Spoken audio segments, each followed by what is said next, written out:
Reis, bom dia. Vilma Coelho, sejam todos muito bem-vindos. João 14, 24, se você estiver com a Bíblia e quiser acompanhar, João 4, 24. Deus é espírito e é necessário que os seus adoradores o adorem em espírito e em verdade. Como será que é adorar a Deus em espírito e em verdade, né? Quem na Bíblia pode ser exemplo para nós desse tipo de adoração em espírito e em verdade? Às vezes você pode parar e pensar assim, não, eu adoro a Deus, mas em espírito e em verdade, ou você precisa de um lugar certo para demonstrar a sua adoração a Deus? Ou às vezes você não precisa de um lugar certo, você precisa estar numa situação certa. Bom dia, José Maurício, obrigada. Às vezes você precisa de uma ocasião, de um momento certo. Final de ano é uma ocasião muito boa pra gente adorar a Deus, né? Pra gente ver a bondade de Deus. Todo mundo ama tanto o Natal. É um tempo assim que nos traz assim a vontade de estar reunido com pessoas, com a família, e tem esse aconchego. E é um momento muito bom para adorar a Deus, né? Um momento de festa, um momento de gratidão. E Deus quer ser adorado em espírito e em verdade por você em todo o tempo. E às vezes você fala assim, não, mas nesse momento tá meio difícil, mas quando eu melhorar isso, quando eu tiver essa idade, ou quando isso acontecer na minha vida, eu vou poder adorar a Deus assim do jeitinho que Ele quer. Mas hoje não dá pra adorar a Deus em espírito e em verdade. É você estar conectado com Ele o tempo todo. É saber que a sua mente, os seus pensamentos, as suas emoções são prisioneiros dele, cativos dele e não de situações ou pessoas. Às vezes nós temos o pensamento tão solto, a gente pensa tanta coisa, né? E às vezes a gente pensa assim, a gente fala assim, mas as emoções nossas às vezes enganam a gente, às vezes a gente é movido pelo que a gente está entendendo, as emoções não é muito boa, né, Fernanda? A gente tem que seguir a Jesus mesmo, tá ali. Às vezes a gente despreza as nossas emoções, às vezes a gente fala assim, eu mesmo falo tanto aqui que as emoções nos enganam, nos dá a percepção errada das situações. Mas as emoções não são de todo mal. As emoções podem ser bênção, pode ser maldição na sua vida. Quando ela for conduzida pelo Espírito da Verdade, você consegue reagir às situações com a percepção certa, olhar para as situações com a percepção certa, mas para isso você precisa estar conectado ao Deus da verdade. Porque a primeira coisa que Deus revela como fruto do Espírito na nossa vida é a verdade, é a alegria, é amor, é paz diante das situações que a gente pode encontrar no nosso dia a dia. Se a gente estiver adorando a Deus em espírito e em verdade, é uma conexão. Então a gente sabe que tudo que nos acontece tem a mão de Deus ali nos protegendo e agindo por nós. Então fala que Deus, Ele quer adoradores, Ele quer ser adorado, mas Ele quer ser adorado em espírito e em verdade. Por quê? Tudo aqui no campo da mente, do entendimento. Porque tem pessoas que passam a semana toda sem conexão nenhuma com Deus, mas no domingo ela se conecta, reabastece as suas energias espirituais e fala, agora eu posso enfrentar a semana. Sendo que Deus quer essa conexão todos os dias conosco. Todo dia é muito importante, todo dia é muito especial. Não é só o domingo que é importante, todos os dias são dele. Tem os fariseus falando que o sábado tinha que ser guardado, que o sábado era muito importante, lembra? E aí Jesus fala assim, eu sou o Senhor do sábado, eu sou o Senhor do domingo, eu sou o dono de todos os dias, todo dia é importante. Então, como que é adorar a Deus em espírito e em verdade? Qual é a situação que você está aí hoje? É nessa situação que você se encontra, que você olha para Deus e diz, não estou entendendo nada. Não entendi por que isso aconteceu na minha vida, mas eu sei que o Senhor está comigo. Eu sei que o Senhor está fazendo. Eu sei que o Senhor está trabalhando. Sabe, no dia 18 eu fiz uma live falando sobre Simão o Cirineu, né? E teve um versículo que eu li, Mateus 25, 40, porque os discípulos Jesus disse assim, quando eu tive fome, vocês me deram de comer, quando eu tive sede, me deram de beber. Aí eu disse, mas quando é que o Senhor teve fome, que a gente te alimentou? E ficou ali questionando, fazendo essas perguntas para Jesus. E Jesus, em Mateus 25:40, falou assim, em verdade vos digo, todas as vezes que vocês fizerem isso a um dos meus irmãos mais pequenos, foi a mim que o fizeram. Adorar a Deus em espírito e em verdade é saber que Deus está em nós através da pessoa do Espírito Santo. E quando alguém vem fazer alguma coisa boa para você, está fazendo para Deus. Mas também quando alguém está fazendo algo ruim para você, está fazendo para Deus.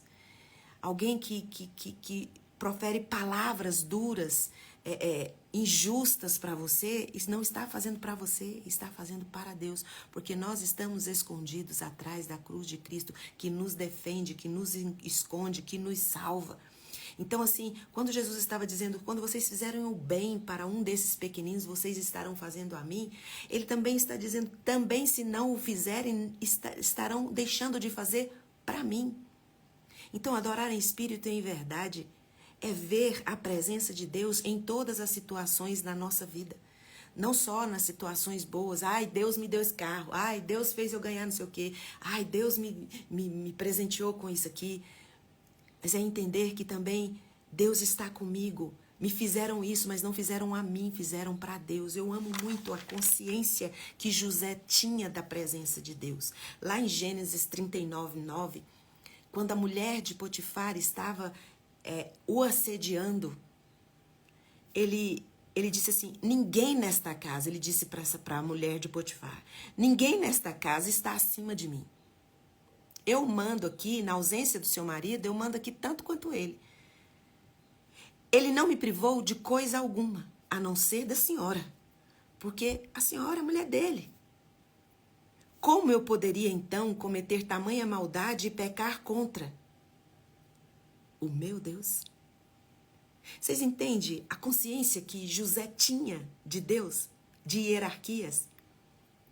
Ele não disse assim, como que eu poderia pecar contra Potifar? Ele sabia que se ele pecasse contra Potifar, ele estaria pecando contra Deus.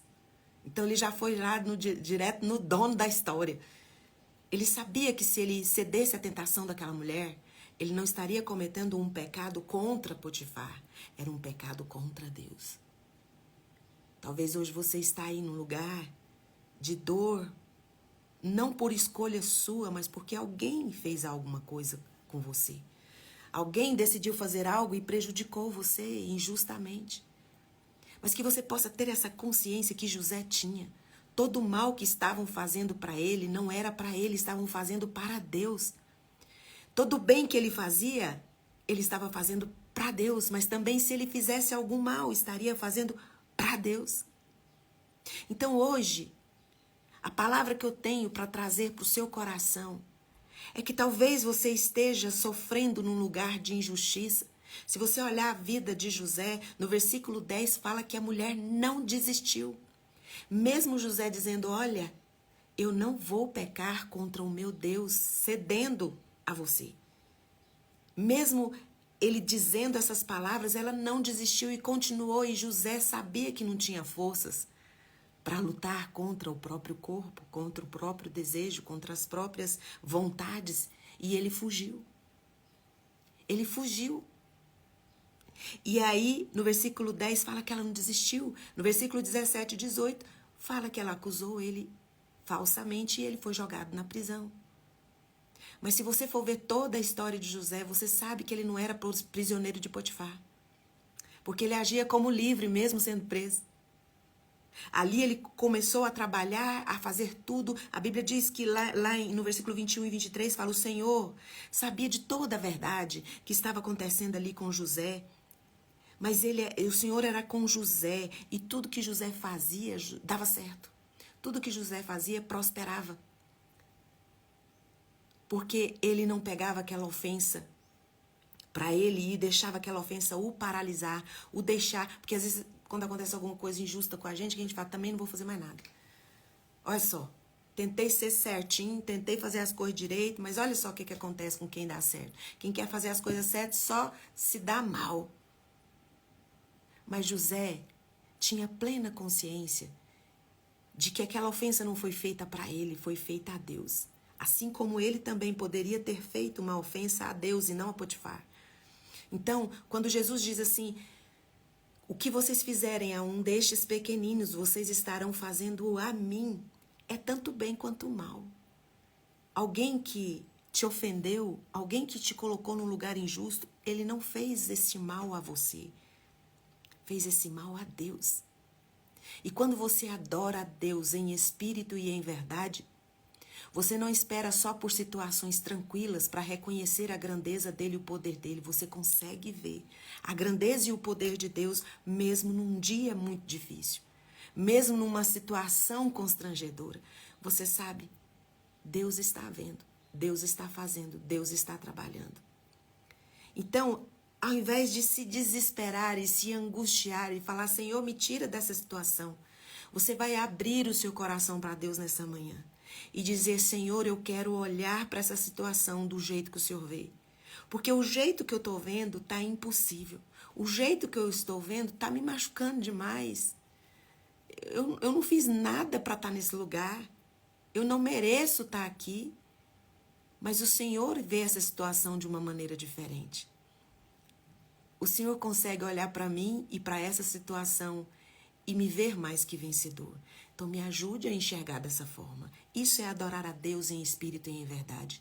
Você não depende de um lugar, de uma igreja para ir adorar. Você descobre que você é a igreja, que você é o santo templo, que você é o santo lugar. Ontem até eu e duas amigas, a Janete, que está sempre aqui, vocês veem ela aí, a Lourdinha, nós estamos lendo um livro juntas, né? E uma coisa que a gente estava vendo, né, que nós somos o templo santo de Deus. Tem um versículo, o lugar santo de Deus, a morada santa de Deus. E tem um versículo em Abacuque que diz, em Abacuque 2:20, fala, o Senhor está no seu santo templo, cale-se diante dele toda a terra. E por muitos anos a gente viu nas igrejas escrito isso. O Senhor está no seu santo templo, cale-se diante dele toda a terra. E as igrejas não podiam nem fazer barulho dentro da igreja, porque o Senhor está no seu santo templo. Mas não é isso que esse versículo quer dizer. Cale-se diante dele, não é o templo feito por mãos de homens, não é de tijolo, é você. Você é o templo santo de Deus. Você é a casa santa de Deus que se tornou santa por causa do sangue precioso de Jesus. Então cale-se diante dele toda a terra.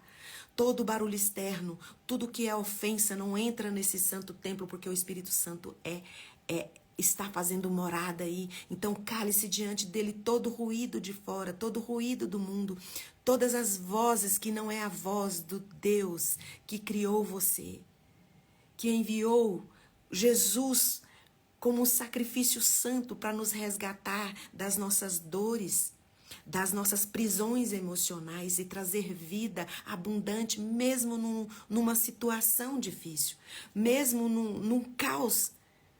Nós podemos enxergar o caos da forma como Deus enxerga. E a forma como Deus está enxergando esse caos, suas dificuldades, sempre tem uma saída, sempre tem um escape. Talvez não seja agora, mas é momento de você adorar esse Deus, adorar a Deus nessa dificuldade, dizer, Senhor, não vejo saída, Senhor, não vejo como sair daqui desse lugar, eu me sinto impotente, mas eu sei que o Senhor está fazendo. Isso é adoração, gente. Eu sei que o Senhor está trabalhando, isso é adoração. Porque adorar a Deus quando você está num lugar tranquilo, num lugar sem dificuldades, é muito mais fácil. Mas nós precisamos enxergar a mão de Deus nos nossos lugares escuros. Acho que o Salmo 18 fala que ele derrama luz nas nossas trevas. Mas por que não está derramando luz? Por que você está nesse quarto escuro, nesse lugar escuro? Porque você precisa enxergar que todo esse lugar escuro foi preparado não para você, mas para Deus. E Deus é luz. Se foi preparado, se está sendo contra Deus que está sendo feita essa injustiça, tem luz de Deus nesse lugar. Você vai olhar para essa situação do jeito que Deus vê. E o jeito que Deus vê é vendo você, enxergando você mais do que vencedor. A situação que veio para destruir José, que veio para derrotar, para matar José, o tornou governador. O tornou líder de todos aqueles que o desejaram mal, que o condenaram, que o colocaram em uma situação de injustiça, ele se tornou o líder deles.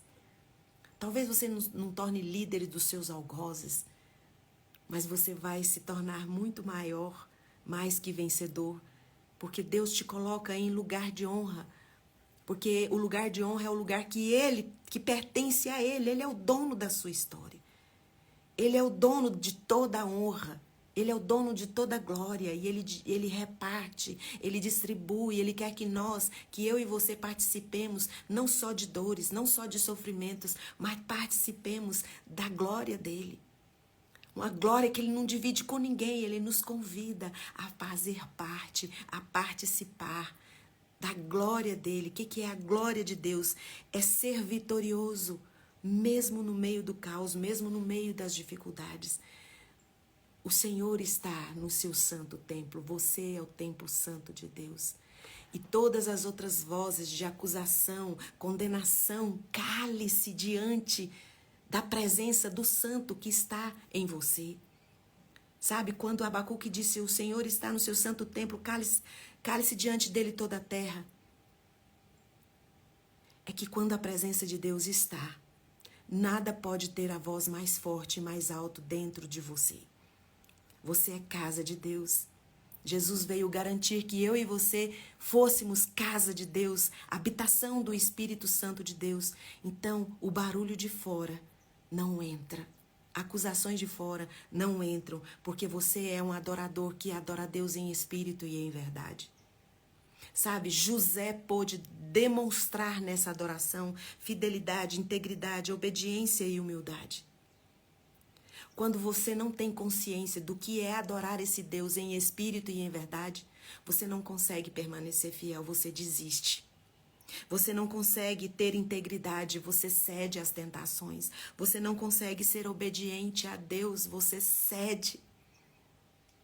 Você desobedece, toma decisões sem orar, sem consultar a Deus, faz escolhas de acordo com o que você está vendo, não de acordo com o que você crê. E você não é humilde, porque se você tem alguma conquista, você não consegue ter humildade de reconhecer que você só chegou aí porque o Deus de toda a terra estava dentro de você, direcionando e guiando. Você acha que essas conquistas foram suas? Talvez até no momento do milagre você reconheceu que foi Deus, mas depois você normaliza, você acha que não, eu consegui isso também porque eu tomei essa decisão, porque eu fiz isso, porque eu fiz aquilo. Adorar a Deus em espírito e em verdade é reconhecer a nossa impotência diante da nossa vida, da nossa história, mas reconhecer que o Deus que te criou, Ele não é irresponsável. Deus não criou a mim e a você e jogou e falou, vai lá e vive. Não, Ele assume a responsabilidade de tudo que Ele cria.